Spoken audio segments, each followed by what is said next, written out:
biasa. Tetapi saat keadaan kita tidak baik, saat semuanya belum ada jawaban dari setiap doa yang kita panjatkan, tetapi kita tetap menyembah, kita tetap menaikkan pujian, kita tetap mengagungkan Tuhan. Disitulah sebenarnya kita sedang memberikan korban penyembahan. Disitulah sebenarnya korban pujian kita sedang dinaikkan kepada Tuhan. Dan kita percaya saat korban itu dinaikkan, ada sesuatu yang akan terjadi. Mari sekali lagi dari hatimu naikkan pujian kepada Tuhan. Mari buka hati lebih lagi, masuk lebih dalam lagi ke hadirat Tuhan. Rindukan Tuhan lebih lagi sore hari ini. Mari tanggalkan setiap beban. Ku masuk ke hadirat-Mu, di tempat kudus-Mu, Tuhan. Kami mau bawa pujian kami, Tuhan. Kami mau bawa sembah kami di hadapan-Mu, Tuhan, sore hari ini. Apapun yang kami alami, Tuhan,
Ku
sembahkan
kebaikan-Mu Tuhan, dan kami mau merasakan kebaikan-Mu. Amin. Siapa yang memuji Tuhan boleh angkat tanganmu dan mari pujikan Dia. Haleluya. Ini kami Tuhan, kami mau melihat kasih-Mu, kami mau mengecap kebaikan-Mu.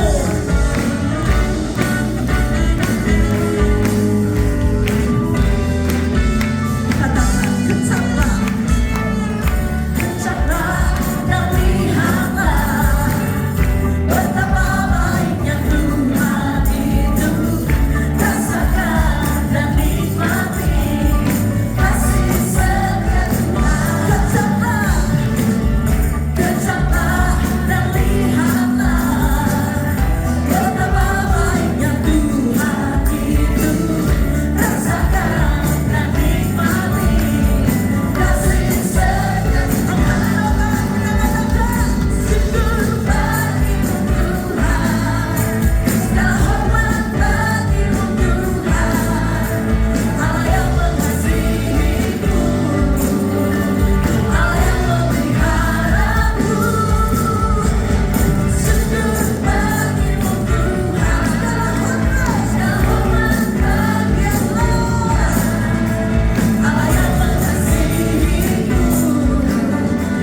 besar. Apa yang besar ada di tengah kita yang percaya, katakan amin.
berdoa biar malam hari ini sungguh-sungguh kerajaan-Mu datang di dalam setiap kehidupan kami. Kami percaya Tuhan, Kau sudah mempersiapkan suatu umat yang layak bagi Engkau. Orang-orang yang tidak kandas oleh karena keadaan dunia, tapi di tengah-tengah keadaan yang tidak menentu, Tuhan menjadikan kami terang, Tuhan menjadikan kami garam. Kami adalah kota yang terletak di atas gunung, di mana oleh karena kemuliaan yang ada di dalam kami, kemuliaan Tuhan bersinar melalui kehidupan kami. Maka di tengah-tengah kegelapan dunia mengenal bahwa Yesus Kristus yang kami sembah, Tuhan yang tetap sama dari dulu, sekarang, sampai selama-lamanya. Dan kuasa-Mu tidak pernah berubah Tuhan. Angkat tangan-Mu sembah Dia. Krusi tributan darana munsya. Kami besarkan, kami agungkan, kami muliakan nama-Mu pada malam hari ini. Dan aku berdoa biar ada impartasi dari kebenaran firman-Mu memerdekakan setiap kami. Aku berdoa yang datang ke tempat ini yang letih, lemah, lesu, dan berbeban berat akan pulang mendapatkan kekuatan yang baru. Kami berlari dan kami tidak menjadi letih. Kami terbang bagaikan Raja Wali Tuhan. Haleluya.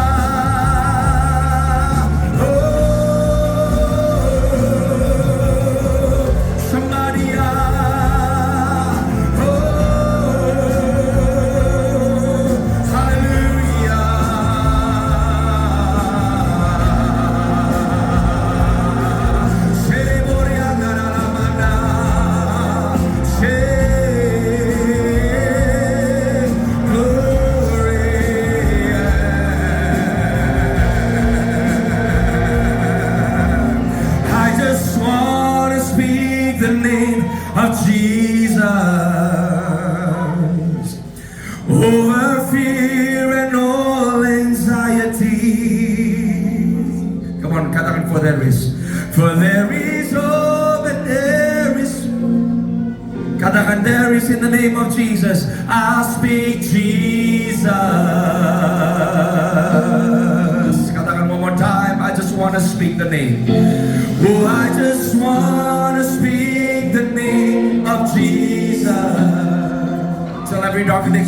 Till every dark addiction starts to break.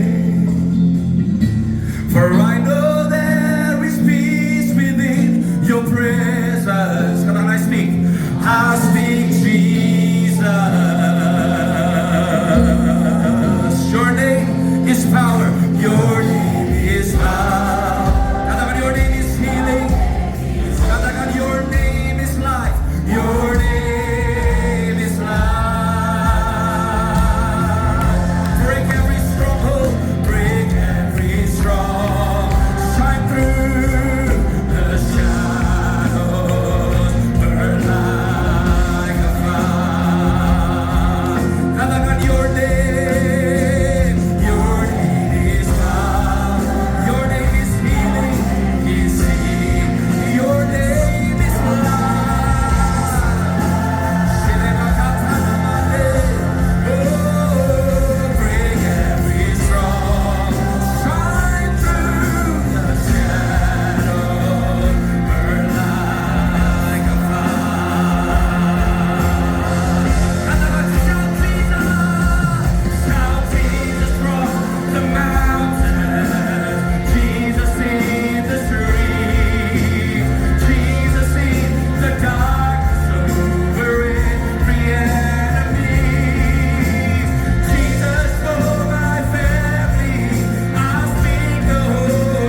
is healing, there is power in the name of Jesus.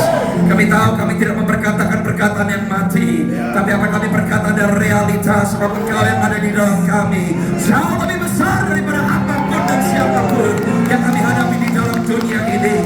Kau menetapkan kami jadi orang-orang yang menang, mengenal kita berkata bahwa kami lebih daripada pemenang.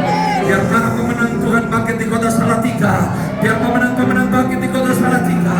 Kami siap membawa transformasi dan reformasi kemanapun dan dimanapun Tuhan menempatkan kami, di situ kerajaan Allah ada bersama-sama dengan kami. Terima kasih Tuhan, Kau sudah membawa kami semakin hari semakin dalam. Kau sedang membawa kami semakin hari semakin mengenali siapa sejatinya kami di dalam Engkau, dan siapa Engkau di dalam setiap kami. Terima kasih Tuhan untuk ibadah Bukit Sion pada malam hari ini.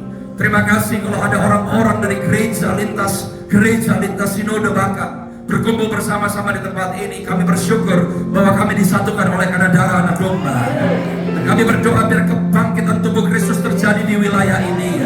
Ada kesatuan gereja-gereja yang ada, di mana anak-anak Tuhan yang diperlengkapi dengan karunia yang berbeda-beda akan saling bergandengan tangan. Sebab yang kami bawa bukan nama dan merek gereja kami sendiri, tapi kami mau berkata, Your kingdom come and Your will be done on earth, di bumi seperti di dalam surga.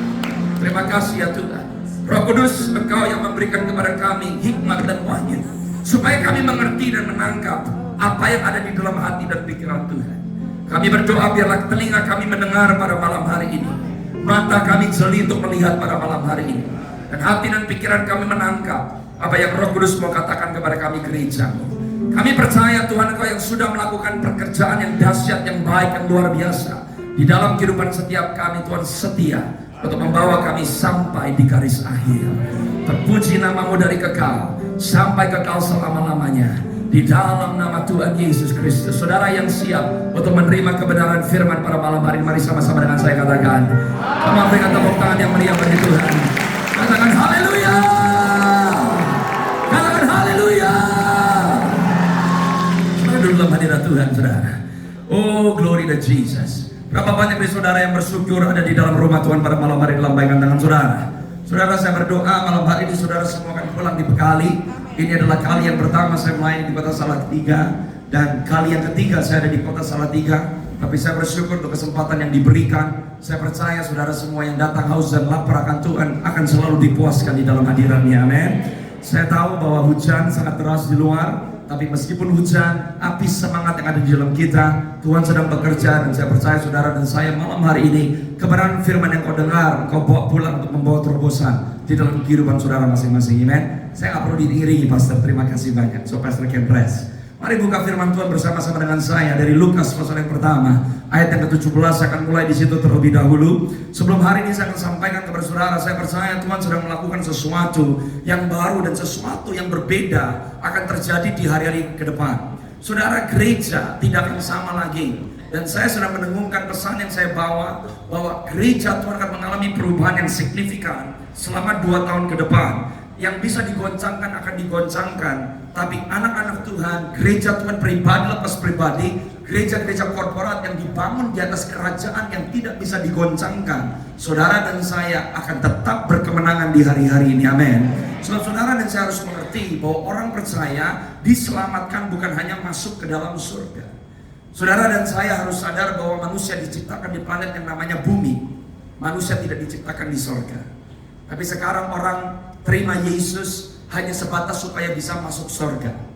Saudara perhatikan baik-baik di kitab Wahyu, waktu bumi yang ini sekarang akan berlalu, nanti Tuhan akan ciptakan bumi yang baru. Kenapa harus ada bumi yang baru? Sebab rencana Allah dari kitab Kejadian pasal yang pertama tidak bisa digagalkan. Tuhan menetapkan manusia di planet yang namanya bumi, supaya bumi menjadi seperti surga. Bentuk bumi yang meskipun sudah terpolusi oleh karena dosa, tapi saudara dan saya yang adalah orang-orang dari kerajaan Allah, karena kehadiran saudara dan saya di bumi ini, saudara dan saya menyatakan siapa Tuhan yang memiliki surga, yang menciptakan surga, langit, bumi, dan semua yang ada di dalamnya. Saya percaya setiap orang percaya di hari-hari ini sedang dibawa oleh Tuhan kepada kedewasaan. Katakan sama-sama dengan saya, kedewasaan. Sebab kedewasaan adalah kunci keberhasilan. Setiap orang percaya sedang dibawa ke dalam kedewasaan. Saudara dan saya harus sadar dan mengerti, kita di dalam dunia ini dari abad lepas abad, kita melihat lawatan Tuhan, pencurahan Roh Kudus terjadi, di setiap abad Tuhan bekerja. Tapi meskipun di setiap abad Tuhan bekerja, kita masih melihat gereja yang senantiasa disempurnakan. Tapi saudara dan saya orang percaya gak perlu jadi skeptis. Saudara dan saya gak perlu jadi negatif. Banyak orang yang merasa apa yang Tuhan pernah lakukan, mungkin pernah sakit, pernah kecewa. Ada orang-orang yang melihat kenapa orang Kristen banyak yang berbahasa roh, dipenuhi karunia roh, tapi ternyata karakternya masih tidak ada bedanya dengan orang dunia. Nyatanya setiap kita masih terus disempurnakan. Tapi bukan berarti apa yang Tuhan lakukan itu tidak valid, saudara. Tapi saudara dan saya di akhir zaman ini sedang dibawa oleh Tuhan kepada kedewasaan. Semakin lama semakin serupa dengan Tuhan Yesus Kristus. Semakin gereja serupa dengan Kristus Yesus, semakin nyata kuasa dan kemuliaan Kristus di dalam kehidupan saudara dan saya. Saudara dan saya harus mengerti salib bukan tujuan kita. Salib adalah awal kita. Salib adalah mulainya pertandingan iman kita. Kita berjalan dari kemenangan kepada kemenangan. Kemenangan yang Tuhan Yesus lakukan di atas kayu salib. Saudara dan saya diajak oleh Tuhan untuk menyerupai Dia. Makanya saya suka katakan di hari-hari ini ada bedanya murid dengan pelajar. Saudara dan saya bukan pelajar, kita murid. Pelajar bisa belajar tentang Tuhan. Tapi seorang murid diubahkan, seorang murid dibentuk. Karena kalau saudara dan saya disciple, bukan hanya student. Kita murid bukan hanya pelajar. Kita ditransformasi, kita direformasi. Karena murid ditetapkan Tuhan untuk menjadi sama seperti gurunya. Saudara dan saya dibentuk, dipersiapkan supaya menyerupai Yesus. Kita bukan Tuhan Yesus, tapi kita dijadikan sama seperti Tuhan Yesus. Karena manusia diciptakan di Kejadian 1 ayat 26-28 segambar serupa dengan Allah. Saudara dan saya yang ada di bumi, kita beranak cucu, kita bertambah banyak, kita memenuhi bumi, kita menaklukkan bumi, dan kita menguasainya. Why? Karena rencana rancangan Allah adalah kerajaannya nyata di bumi seperti di dalam surga. Lukas pasal yang pertama ayat ke-17. Ini saudara dan saya, ia akan berjalan mendahului Tuhan dalam roh dan kuasa Elia untuk membuat hati bapak-bapak berbalik kepada anak-anak dan hati orang durhaka kepada pikiran orang benar. Dikatakan hati orang durhaka kepada pikiran orang benar. Bukan hati orang durhaka kepada hati orang benar. Bukan pikiran orang durhaka kepada pikiran orang benar. Tapi hati orang durhaka kepada pikiran orang benar. Saya selalu katakan kelahiran baru untuk setiap orang percaya. Saudara bisa dilawat Tuhan di KKR. Anda bisa dilawat Tuhan di hari Minggu. Anda mengalami perjumpaan dengan Tuhan. Anda ditransformasi, dipindahkan dari kerajaan gelap kepada terang Tuhan yang ajaib. Tapi orang yang ditransformasi belum tentu direformasi. Seseorang yang lahir baru, Anda dilawat oleh Tuhan, Anda mengalami zaman kasih. Yang dulunya Anda merasa Anda tidak dikasihi, tapi saudara sekarang sadar, aku dicintai, aku dikasihi oleh Tuhan. Ada pengharapan di dalam Kristus. Tapi orang yang dijamah, dilawat oleh Tuhan belum tentu direformasi. Transformasi artinya diubahkan. Kalau reformasi artinya diselaraskan. Orang direformasi waktu saudara dimuridkan. Sekarang konsep orang dimuridkan hanya ikut kelas, ikut som, kom, long, pom, whatever it is. Orang pikir ikut dimuridkan berarti ikut seminar. Kalau orang dimuridkan berarti ikut komsel, semua itu baik. Tapi kalau orang hanya mengikuti yang menjadi kelas-kelas atau program-program, belum tentu Anda diubahkan menjadi seperti Yesus. Kalau orang pelajar, Anda hanya belajar, statis, diam, duduk, dengerin. Tapi kalau orang murid harus praktek, murid harus ikut serta, murid harus melangkah, murid harus punya yang namanya keinginan dan kerinduan untuk melakukan apa yang firman ajarkan. Kalau Anda perhatikan di dalam Matius, Markus, dan Lukas, murid-murid Yesus bukan orang sempurna. Bahkan waktu mereka mengikuti Yesus 3,5 tahun, mereka belum lahir baru loh. Tapi waktu Tuhan mengutus mereka 2 per 2, mereka dikasih kuasa, mereka dikasih otoritas, mujizat bisa terjadi. Tapi mereka sudah beroperasi di dalam kuasa, mereka beroperasi di dalam mujizat. Waktu Yesus disalibkan, semuanya pada kabur. Terus Tuhan Yesus ngomong apa? Pecundang kalian. Karena Tuhan sedang membawa murid-muridnya kepada satu perjalanan untuk mengenal siapa Dia sejatinya. Berapa banyak orang yang disembuhkan oleh Tuhan Yesus, yang timpang berjalan, yang buta melihat, yang tuli mendengar, yang bisu berkata-kata. Mereka terima mujizat. Waktu Tuhan memberi makan ribuan orang, banyak perut yang dikenyangkan. Tapi orang bisa terima kebaikan Tuhan, mereka terima penyediaan Tuhan, mereka terima lawatan Tuhan, tapi mereka tetap bisa berseru, salibkan dia. Loh, kok bisa? Karena kalau Tuhan mau menjamah, melawat, memberkati manusia, bukan karena manusia baik, karena Tuhan Yesus baik. Saudara tahu Anda bisa di neraka di dalam keadaan kelihatannya diberkati. Orang kaya ada di dalam neraka, pembesar ada di dalam neraka, orang yang punya jabatan ada di dalam neraka, orang yang dihormati manusia ada di dalam neraka. Jadi kenapa kita ikut Tuhan? Orang percaya tidak dinilai Anda pengikut Kristus karena kamu diberkati. Tapi jangan salah, berkat itu nggak usah ditanya, itu bagian Tuhan. Ada orang tanya apakah Tuhan anti kaya? Saya cuma tanya balik, Tuhan kita Tuhan yang kaya atau Tuhan yang miskin? Jawab sendiri. Tapi definisi kekayaan, untuk apa menjadi kaya? Apa kekayaan yang sejati? Semua itu adalah prinsip kebenaran. Oleh sebab itu banyak orang yang hatinya durhaka, tapi tidak pernah memiliki pikiran orang benar. Kenapa gereja harus bangkit? Karena yang Tuhan cari bukan hanya penghuni surga. Dia lagi cari orang memerintah bersama dengan dia. Dan sekarang orang Kristen hanya berpikir yang penting saya Kristen, saya masuk surga. Keselamatan saudara dan saya hadiah bukan upah. Kalau itu hadiah tergantung sang pemberi. Tapi kalau upah bukan keselamatan, bukan upah. Keselamatan pemberian, anugerah. Karena Tuhan baik. Tapi karena orang percaya diberikan anugerah, saudara dan saya dikembalikan kepada posisi awal, supaya saudara dan saya bisa dapat upah. Tapi upah bukan pemberian. Kalau Anda mau mengejar upah, tergantung yang kerja, bukan tergantung yang memperkerjakan. Makanya bagaimana tiap-tiap orang mempertanggungjawabkan hidupnya masing-masing di hadapan Tuhan. Yang Tuhan cari apa? Kalimat yang selanjutnya, mempersiapkan suatu umat, masih ayat yang sama, yang layak bagi dia. Umat yang layak bagi dia, itu saya pelajari di bahasa Yunaninya, artinya orang-orang yang siap untuk menerima otoritas dan posisi. Kenapa Anda hidup? Untuk mengenal siapa Kristus. Kenapa ada di dalam dunia ini? Untuk mengenali siapa engkau sejatinya di dalam Kristus. Roh Kudus yang menguatkan, Roh Kudus yang memampukan. Kenapa Yesus memilih pergi? Ada alasan nggak Yesus pergi ke surga? Mempersiapkan tempat. Dia menciptakan langit, bumi dan semuanya dalam 6 hari. Nyiapin tempat tinggal buat kita 2000 tahun nggak balik-balik. Nggak masuk akal. Kenapa dia pergi? Pernah tanya, kenapa sih Yesus pergi? Saudara bisa bayangkan kalau Yesus nggak pernah pergi. Sekarang nih fisik di Israel, dia tetap ada, nggak bisa mati. Karena bangkit dari antara kematian. Maut mengalahkan, dikalahkan oleh Yesus, betul? Yesus mengalahkan maut. Dia di dalam tubuh kemuliaan. Bisa jelma seperti tukang kebun, muncul di dalam ruangan, hilang, nembus tembok, betul nggak?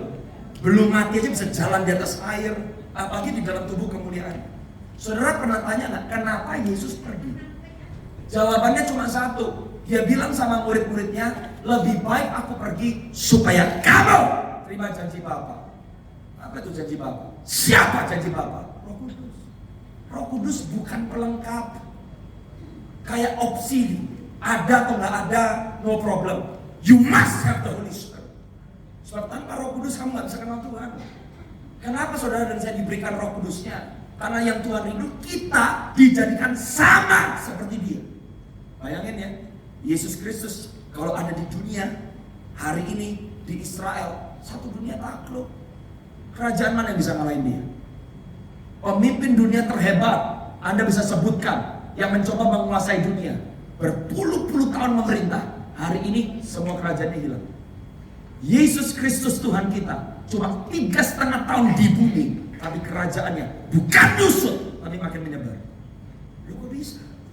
Tapi gak gila power lo? Terus dia kasih ke 12 murid, yang murid-muridnya belum di dalam keadaan siap untuk ditinggal. Masih bisa dipercaya?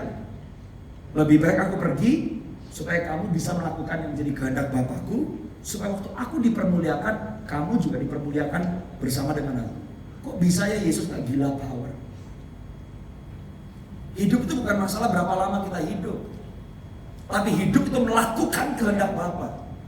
Berapa efektif kita untuk hormat dan kemuliaan Tuhan? Sudahkah kita melakukan bagian kita? Gak ada orang ke gereja jadi jemaat cuma duduk aja. Gak ada. Kalau saudara dan saya menjadi seperti Kristus, fungsi bisa berbeda, karunia bisa berbeda, kapasitas bisa berbeda, tapi identitas kita sama. Siapa kita? Murid Kristus, anak-anak Allah. Roh yang ada di dalam kita jauh lebih berkuasa dari roh apapun yang ada di dalam dunia ini. Bahkan di Kejadian pasal yang pertama, ayat yang pertama dan kedua, Roh Kudus sudah melayang-layang di atas air.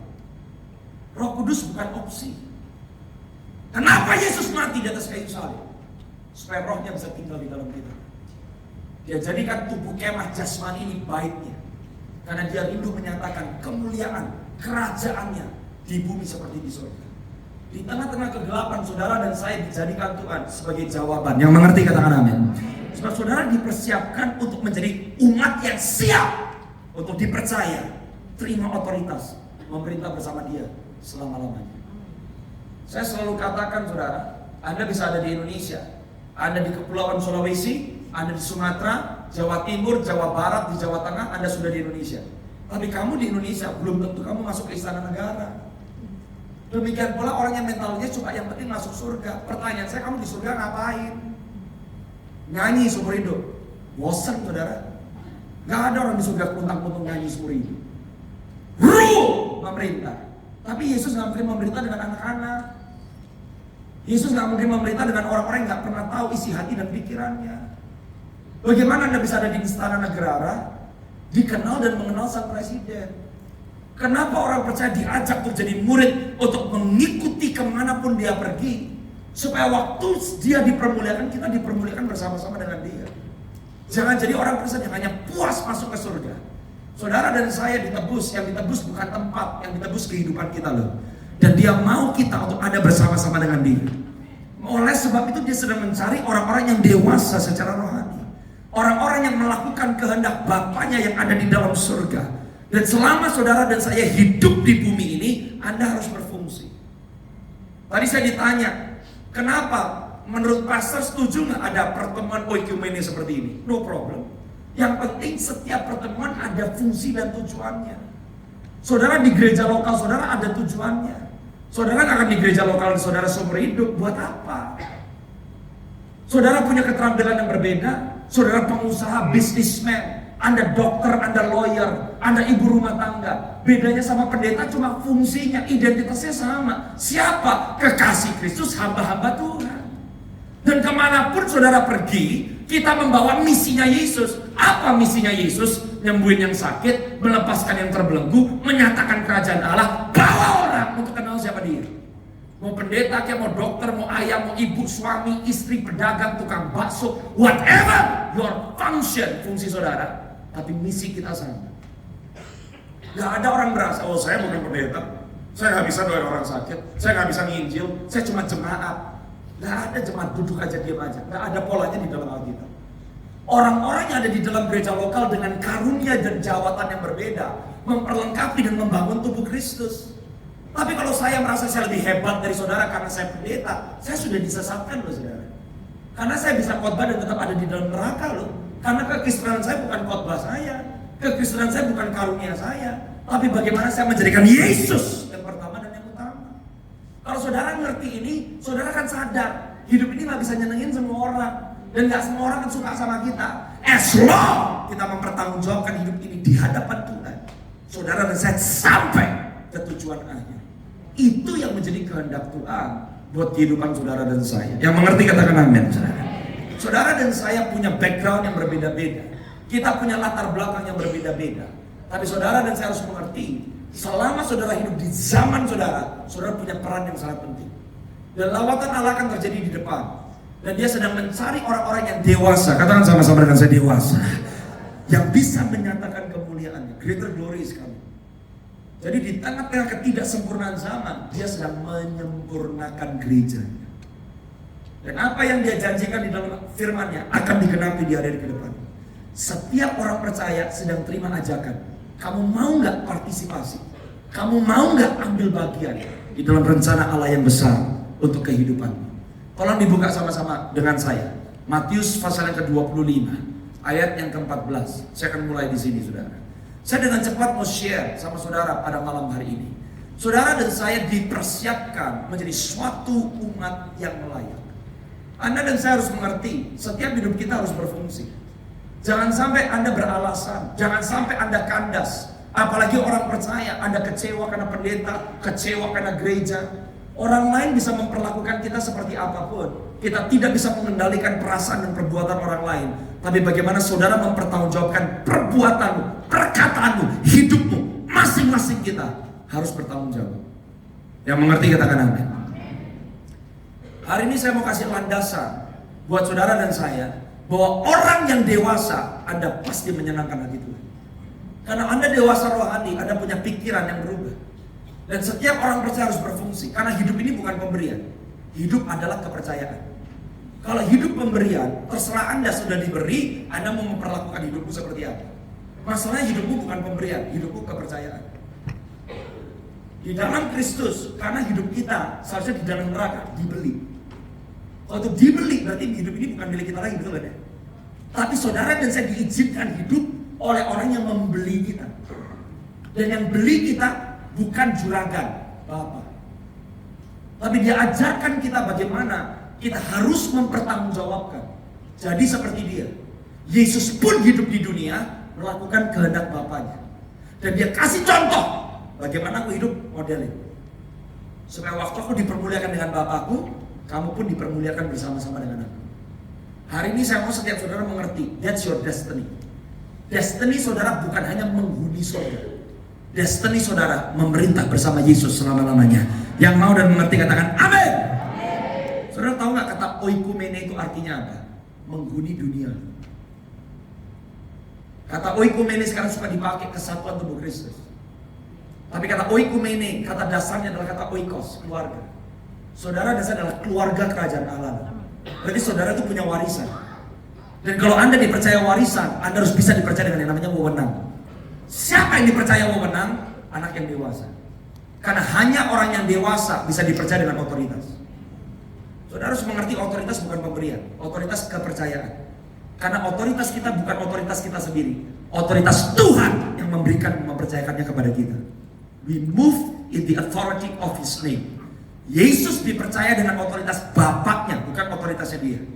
Makanya ada ayat Alkitab berkata, segala kuasa di langit di bumi diberikan. Kenapa Yesus bisa diberikan? Dipercayakan otoritas karena dia dewasa. Hidupnya terbukti.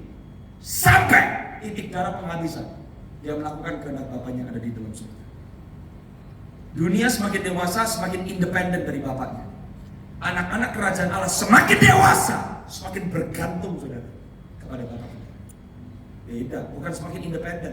Makanya kok saya merdeka di dalam Kristus, semakin dewasa saya semakin kayak diikat dan gak bisa milih saya jalan kemana. Betul.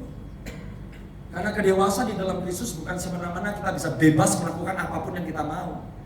Dewasa di dalam Kristus berarti kita rela melepaskan hak asal Bapak kita di sorga, di surga. Jadi semakin orang Kristen merdeka, kita nggak punya pilihan. Dan waktu kita tidak punya pilihan, kita menghadapinya bukan dengan renggut, dengan sengsara. Karena kita tahu, menjadi yang Kristus kehendaki, itu harta yang paling mahal. Rela kehilangan semuanya. Bahkan nggak takut mati. Nggak takut kehilangan nyawa ini. Bahkan Paulus bisa berkata, mati untung. Tapi kalau aku hidup, berarti aku harus berbuah. Aku harus berbuah bagi hormat dan kemuliaan nama Tuhan. Coba sebelum Matius 25, buka dulu buat saya Matius 16 ayat 18. Saya mau kasih landasan dulu buat saudara. Saya kasih ayat-ayatnya. Banyak ayat-ayat yang saya bisa buktikan kepada saudara bagaimana Tuhan sedang mencari orang yang dewasa. Dan nanti baru saya kasih contoh konkret orang yang dewasa itu tabiatnya seperti apa. Saudara harus mengertinya. Hari-hari ini saya sedang mengajar juga banyak contoh. Orang nggak tahu bedanya sukacita dan bahagia. Sukacita bukan bahagia Bapak Ibu. Sukacita itu di depan, bukan di belakang. Sukacita bukan karena kita senang, karena dia senang. Karena pada ayat 1 Tesalonika 5, bersukacitalah senantiasa. keadaan baik atau tidak baik. Kalau kita melihat sukacita sebagai kesenangan, waktu kamu lagi dihimpit masalah, susah kamu bersukacita. Tapi sukacita bukan kita yang bahagia. Lagi keadaan susah, lagi keadaan baik, keadaan gak baik. Kalau saudara punya prinsip hidup, asal Tuhan senang, di tengah-tengah masa yang gak enak pun Anda tetap bisa bersukacita. Jadi kan perspektifnya ganti. Kok bisa ganti perspektifnya? Karena mengalami reformasi. Didewasakan oleh firman. Orang yang bersukacita, Anda cara melihat hidup beda. Karena sukacita buah roh. Berarti sukacita itu yang produksi siapa saudara? Roh Kudus, bukan perasaan. Orang terima jawaban doa, terima terobosan, Anda bahagia. Itu bukan bersukacita. Tapi kalau orang bersukacita, Tuhan yang disenangkan, bukan kita. Tapi kalau kita mengerti sukacita itu adalah kekuatan kita, orang yang bersukacita di tengah kesulitan sekalipun, dia tetap punya pengharapan hidup. Kok bisa? Karena fokusnya Kristus, tujuannya Kristus, goalnya Kristus. Aku pun berkata kepadamu, engkau adalah Petrus. Setiap saudara disebut dengan nama kita masing-masing. Orang yang masih punya kelemahan, orang yang tidak sempurna. Bayangkan nama saudara digantikan, nama saya. Engkau adalah Michael.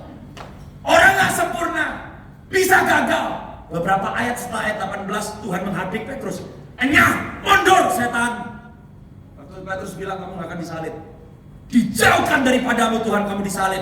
Dijauhkan daripadamu kamu mati. Tuhan bilang mundur kamu setan. Baru ngomong begini loh. Saudara sadar gak sampai Yesus berangkat ke surga murid-muridnya masih belum ngerti kerajaan Allah itu seperti apa. Semuanya masih mengharapkan kapan Israel seperti zaman Daud. Kapan Israel akan berkuasa lagi. Karena waktu Yesus ada di bumi, Israel di dalam kendali Roma. Jadi murid-murid itu ikut Yesus berharap Yesus ini akan kudeta. Dia duduk di tahta mengalahkan Roma. Gak kejadian. Makanya waktu Yesus mau ditangkap dan mau mati, murid-muridnya pada bingung. Kenapa yang kita ikutin jadi kayak begini? Ingat Zebedius punya mama ngomong apa? Tuhan, untuk kamu memerintah nanti anakku satu sebelah kiri, satu sebelah kanan. Karena di otaknya murid-murid Yesus, kalau saya ikut dia, saya jadi somebody. Saya jadi menteri kayak apa-apa gitu. Lah kok mati? Nah, Yudas Iskariot daripada kehilangan gak dapat apa-apa, dia jual Yesus. Dan momen Yesus harus ditangkap, harus disesat, harus mati, semua meninggalkan dia. Dia kasih Yesus nangkep muridnya balik. Kamu Petrus, di atas Petra. Apa yang Petrus katakan? Pewahyuan, pengenalan akan siapa Tuhan Yesus. Kalau kamu jadikan Yesus Kristus Tuhan yang memerintah, kamu hormati, kamu posisikan dengan tepat di atas pengertian itu. Aku dirikan jemaat. Saudara tahu kata mendirikan? Itu kata keluarga. Setiap orang percaya Anda dan saya adalah keluarga. Dia mendirikan, dia bangun keluarga. Kata jemaat, apa itu jemaat? Apa itu jemaat? Eklesia.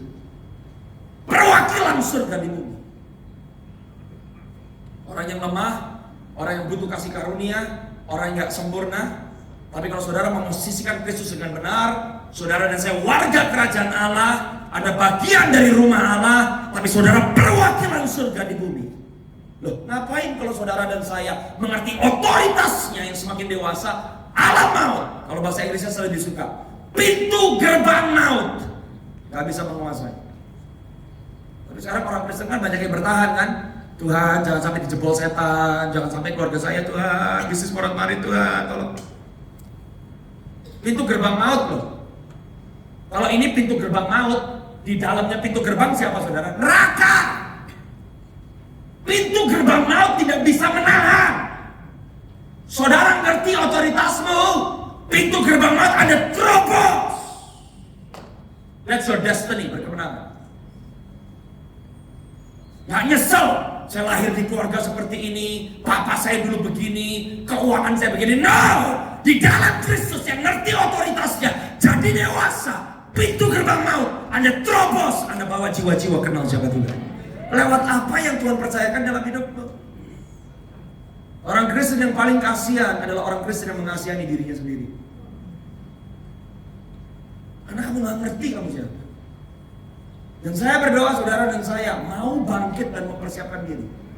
Makanya tadi waktu di interview saya katakan, kalau saudara di gereja lokal kamu cari siapa sih? Gembala, bukan tempat. Karena di dalam gereja lokal Anda berfungsi. Kamu harus melayani. Dan Anda gak mungkin melayani kalau kamu gak bisa menghormati gembala kamu. Impossible. Anda cari gembala. Anda cari suara gembala yang bisa memimpin saudara, bentuk saudara. Di dalam gereja lokal kalau Anda mau dibangun, Anda harus membangun.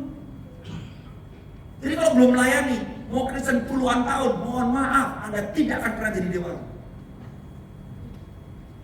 Serving fondasi. Yohanes 15 ayat 15. Aku tidak menyebut kamu lagi hamba, sebab hamba nggak tahu yang diperbuat sama Tuhannya.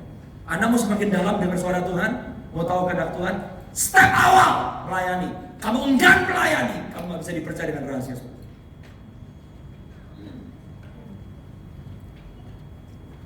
Kalau hati orang melayani, kekurangan orang lain, kekurangan gerejamu, kamu nggak komplain. Karena Anda bukan hanya menjadi orang yang komplain. Orang yang melayani siap jadi solusi. Yang mengerti katakan amin. Yang mengerti katakan amin. Allah mau tidak akan menguasai. Tolong Matius 25 ayat 14 dengan cepat. Saya akan overtime sedikit, nggak apa-apa ya Pak ya. Saya mau kasih fondasi soalnya. Banyak yang saya mau sampaikan kepada saudara dalam hati saya, tapi saya pikir malam hari ini kalau saya sampaikan ini saudara nangkep, Anda akan lihat kerajaan Allah itu seperti apa. Kerajaan surga sama seperti seorang yang mau berpergian ke luar negeri, yang memanggil hamba-hambanya dan mempercayakan hartanya kepada mereka. Semua sistem kerajaan itu kepercayaan, bukan pemberian. Hartamu kepercayaan, kesehatanmu kepercayaan, keluargamu kepercayaan, tubuh jasmanimu kepercayaan, talentamu kepercayaan, karuniamu kepercayaan. Kerajaan surga tentang kepercayaan. Makanya berkat tertinggi yang Tuhan bisa kasih seseorang bukan duit, bukan rumah. Berkat tertinggi yang Tuhan bisa kasih sama anaknya, kepercayaan. Bapak kasih sama Yesus, kepercayaan. Itu fungsi keluarga loh sebetulnya. Orang tua mau mendidik anak yang membawa legacy keluargamu bukan duit.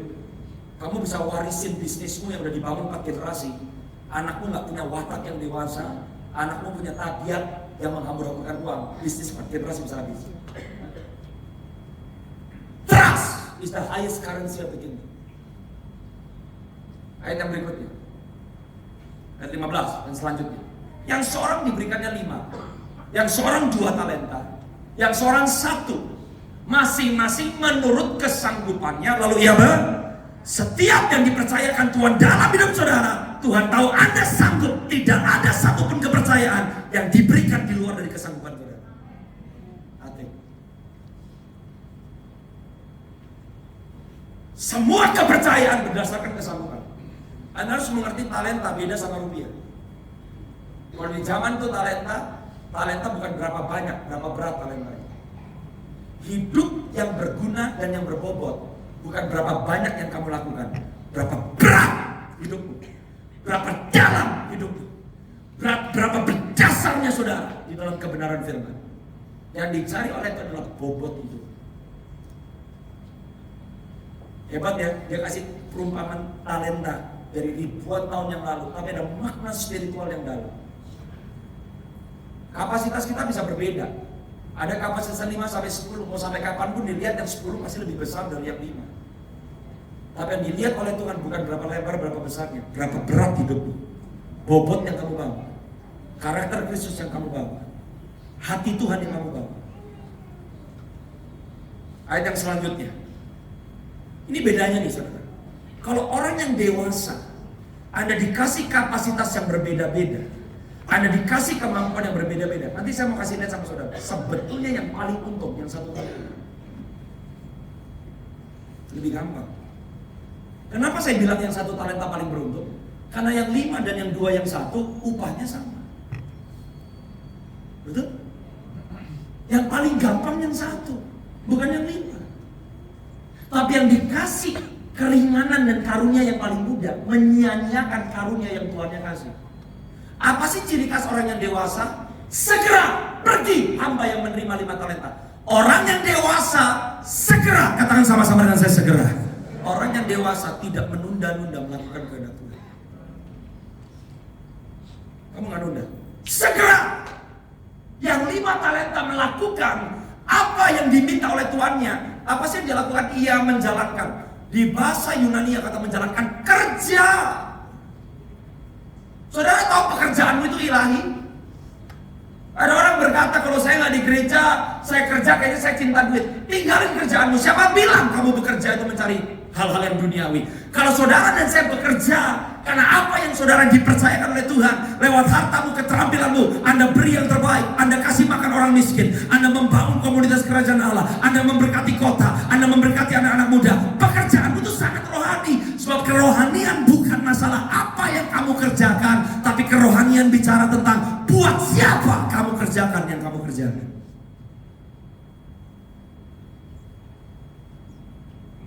Berkeluarga sangat rohani. Jadi dokter sangat rohani, pedagang sangat rohani. Seorang pemimpin di dalam pemerintahan rohani. Bukan masalah yang dilakukan apa, buat siapa kamu lakukan apa yang kamu lakukan. Karena kalau saudara dan saya melakukan segala sesuatu untuk Tuhan, maka cara kita mengerjakan yang kita kerjakan, maka dampak dari yang kita kerjakan adalah untuk hormat dan kemuliaan nama Tuhan. He works. Orang yang punya 5 talenta, dia segera, dia jalan, dia lakukan yang terbaik. Beroleh laba 5 talenta. 5 itu belum multiplikasi, saudara. 5 jadi 10, 5 jadi 10 itu belum multiplikasi. 5 jadi 15, 5 jadi 20, itu baru multiplikasi. Kalau 5 jadi 10 baru 1 tambah 1. Yang dilakukan itu minim. Bukan sesuatu yang spektakuler. Yang 2 jadi 4, yang 5 jadi 10, minim. Yang 5 jadi 10 kelihatannya lebih besar karena jumlah. Tapi yang satu dia segera. Coba ayat yang selanjutnya. Orang yang dikasih 2 talenta, mungkin yang 2 talenta kenapa nggak dikasih yang 5? Karena dia nggak punya keterampilan dan cara berpikir seperti yang punya 5. Ada satu hal yang saya terima dari ayat yang ini. Hamba yang menerima 2 talenta itu pun berbuat apa, saudara? Berarti dia nyontoh yang mana? Ada orang yang nggak punya inisiatif harus nyontoh orang lain. Salah. Ada orang yang kapasitasnya bukan number 1. Ada orang yang kapasitasnya bukan pemimpin utama, pemimpin kedua, pemimpin ketiga. Salah nggak, saudara? Enggak. Lebih kecil nggak? Enggak. Yang 2 talenta nggak punya keterampilan yang 5 talenta miliki. Yang 2 talenta ngeliatin, oh yang 5 caranya seperti itu. Dia copy apa yang 5 talenta lakukan. Waktu dia kerjakan dengan sepenuh hati, meskipun harus nyontoh, meskipun harus belajar dari orang lain. 2 jadi 4. Ini ayat yang selanjutnya. Tapi kalau orang yang tidak dewasa, kalau orang yang tidak tahu hati Tuhannya, kalau orang yang hanya melihat kepada dirinya sendiri, tetapi hamba yang menerima 1 talenta itu pergi dan menggali lubang di dalam tanah, lalu menyembunyikan uang tuannya. Orang yang tidak dewasa rohani, Anda akan melakukan yang tidak pernah disuruh oleh Tuhan. Dan orang yang tidak dewasa secara rohani punya satu tabiat, dia suka sembunyi dan tidak mau dipercayakan dengan apa. Saudara mau tahu definisi bayi rohani? Bukan karena lahir baru sebulan, enggak.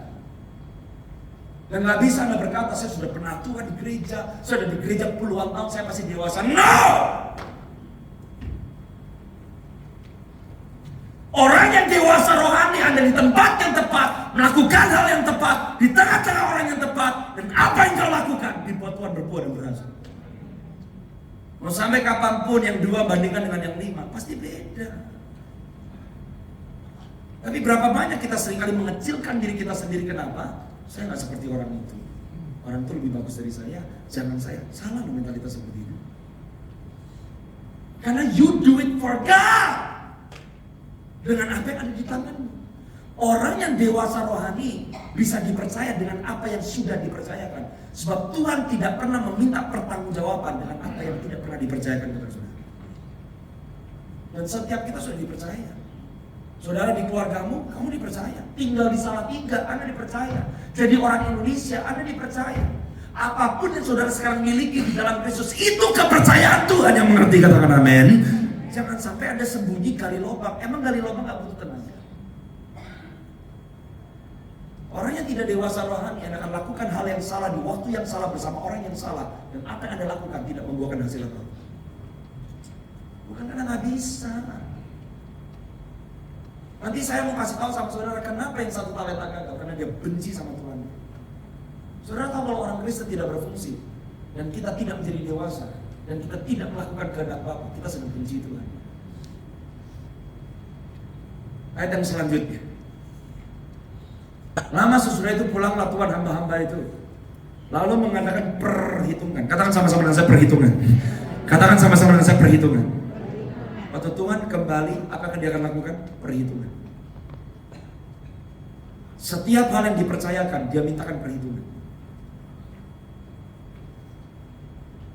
Bayangkan kalau orang Kristen kandas karena perbuatan orang lain. Anda tidak melayani karena orang lain. Anda kecewa karena orang lain. Anda pendam hartamu karena orang lain. Anda pendam kemampuanmu karena orang lain. Berapa banyak saya jumpai, saya nggak mau melayani pastor. Kenapa? Saya kecewa di gereja. Saya pelayanan nggak diapresiasi sama gembala saya. Saya pelayanan di kaum doa, malah saya diremehkan. Saya doa diketawain, dibilang gak rohani. Anda timbun itu berkat, Anda timbun itu karunia, kamu akan diminta pertanggungjawaban. Kalau saudara dan saya jadi orang yang dewasa, semakin dewasa kita, semakin kita tidak menggubris dan tidak dikecohkan oleh karena keadaan situasi kita. Karena kita hidup untuk satu tujuan, yaitu menyenangkan hati Tuhan yang mengerti, katakan amin. Ayat yang berikutnya. Sewaktu Tuhannya balik, hamba yang menerima 5 talenta datang, membawa laba 5 talenta. Orang yang dewasa, waktu saudara dan saya, Tuhannya datang. Orang yang dewasa, Anda suka mencari hadirat Tuhan, Anda suka datang kepada Tuhan. Orang yang dewasa akan selalu ada di mana Tuhannya berada. Orang yang dewasa gak usah dipaksa ke gereja, gak usah dipaksa ibadah, gak usah dipaksa doa. Orang yang dewasa, karena kamu bisa dipercaya, Anda suka ada dekat kaki Tuhan. Yang 5 talenta dia datang ke tuannya. Dia berkata, Tuhan, 5 talenta yang Tuhan percayakan. Dia berhasil bukan makin sombong, makin rendah hati. Rendah hati beda sama rendah diri. Tidak ada kerendahan hati tanpa keberhasilan. Kalau kamu gagal terus berkata, bagi Tuhan segala kemuliaan. Lu kasih kemuliaan apaan? Gagal kok. Berapa banyak orang salah menggunakan apa yang Yohanes Pembaptis katakan, biar aku semakin kecil, dia semakin besar. Lu udah gak punya apa-apa, lu semakin kecil apanya? No. Kamu baru bisa berkelan aku semakin kecil kalau kamu besar. You give God the glory. Itu baru Anda bisa bilang, aku harus semakin kecil. Meskipun aku berhasil, to God be the glory. Kalau hidupmu gak berhasil, keluargamu gak berhasil, yang kamu pegang dengan tanganmu gak berhasil, pelayananmu gak memberikan dampak, Kristus gak bisa nampak. Dan kita ditipu hari-hari ini dengan pernyataan apa? Yang penting Tuhan tahu hati. Hati gak ada bukti. Bukan hati namanya. Kalau Yesus bilang, aku sayang sama anak-anakku, aku sayang sama umat manusia, tapi dia tidak pernah turun ke dunia mati di kayu salib, maka Tuhan pembohong. Hati melahirkan bukti. Bukankah Tuhan berkata sebuah kehidupan terpancar dari mana saudara? Dari mana saudara? Jadi semakin orang yang punya hati yang besar, perbuatanmu besar untuk mempermuliakan nama Bapa di surga. Orang yang punya 5 talenta berkata, terima kasih Tuhan, ini semua karena kepercayaanmu, ini semua karena karunia yang Tuhan berikan. Aku beroleh laba 5 talenta. Ayat 21, Tuannya berkata kepada hamba 5 talenta, baik sekali perbuatanmu itu, hai hambaku yang baik dan setia, engkau telah setia. Katakan sama-sama dengan saya, setia. Perkara besar terjadi dan perkara besar didapatkan bukan karena apa yang kamu lakukan dengan perkara kecil. Perkara besar Anda dapatkan karena Anda bisa dipercaya lebih lagi.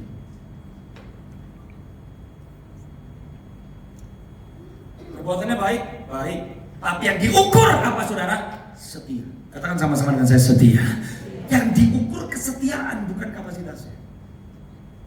Karena nanti Anda akan baca di ayat yang selanjutnya kepada hamba yang 2 talenta, sama ucapannya, hai hambaku yang baik dan setia. Sama. Jadi yang diukur apa saudara? Kesetiaan, bukan kapasitas.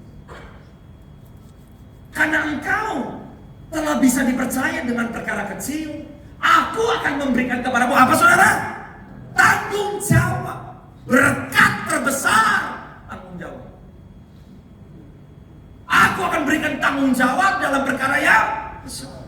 Kalau saudara dan saya didapati setia, dan saudara memperbesar kapasitas kesetiaan supaya bisa dipercaya. Makanya ini yang membedakan orang percaya dengan orang dunia. Sewaktu saudara setia, kalau Tuhan percayakan perkara yang lebih besar, ukurannya tergantung siapa saudara? Tuhan. Anda tadi dapat 5, Anda bisa dipercaya. Kalau Tuhan mau percayakan, dia bisa kasih 50. Loh kok bisa? Karena yang dinilai apanya saudara? Kepercayaan, kesetiaan, bukan kemampuannya. Kunci keberhasilan orang percaya adalah kesetiaan kita. Semakin kita bisa setia dengan yang kecil, bam, Tuhan percayakan lebih besar lagi. Dan kalau kebesaran yang datang dari Tuhan, ukurannya dari Tuhan. Itu matematikanya surga. Tuhan sedang mencari orang-orang yang bisa dipercaya. Kok bisa Tuhan berkata, kau akan lakukan perkara lebih besar yang kau lakukan. Kenapa? Yang dia bentuk dari muridnya adalah kesetiaan mereka. Ikut aku sampai titik darah penghabisan. Gak takut bahkan kamu kehilangan nyawa. Selama mereka hidup, they did awesome wonders. Kok bisa?